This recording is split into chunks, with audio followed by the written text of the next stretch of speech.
Marami yan nagtatanong, marami yan nag-aabang anong isusunod mo na igagalaw. Dami na nakamase, dami nang nakamata sa daan, yung iba kinakapaka lang. Huwag ka na magmadali, madadapa ka lang. Pag-isipan mo ulit yung kadakbang, pinaplano palupitan na to ng galaw. Malayo na ako kaya di mo to matatanaw. Di ka sa'kin nakinig, okay, okay. Dami nilang mga bitch, so lame, so lame. Alam mo yun sa sarili mo, kahit di ko nasabihin, dama mo yung mga lirigo. Mga di naniniwala, di iwan. Walang oras para makipagplastikan. Nilalaro-laro ka lang ng panahon, kaya umahon hanggat makakaya mo pa kaibigan. Kaya yung mga payo nyo, di ko pinakikinggan kasi hindi ako kagaya nyo. Mas lalong hindi kagaya mo, kaya wag mo susubukan yung mga kaya ko.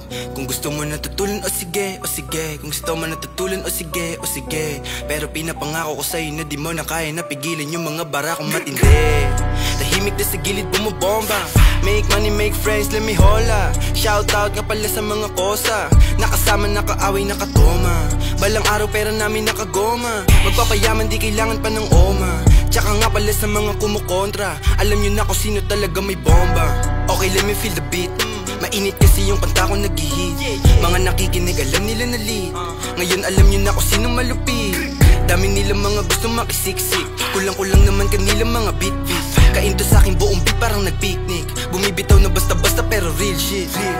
Sa totoo lang, dami pang may mga traso sa'kin dyan eh. Pero anong ginawa ko? Hinayaan ko na lang. Sa mundong ginagalawan mo, maraming mga peke, maraming nakamata. Kaya ingat ka, baka ikaw na yung inumuso nila. Ngayon di ko palalampasin yung peke. Gusto mo na dumikit, di na pwede. Lamig ng puso kahit di na din Disyembre. Dito sa lugar ko, ang daming mga peke. Parang gusto ko nang umuwi ng 13. May mga hudas kalimitan, mga 7. Makikisama para lamang makidede. Okay, ganda yung laro. Sabi nila sa'kin, di pala biro ka. Pagising sa umaga, pera inuuna. Tuloy sa pagakbang hanggang makalayo na. Doon sa kinalakihan, puro hinayupak.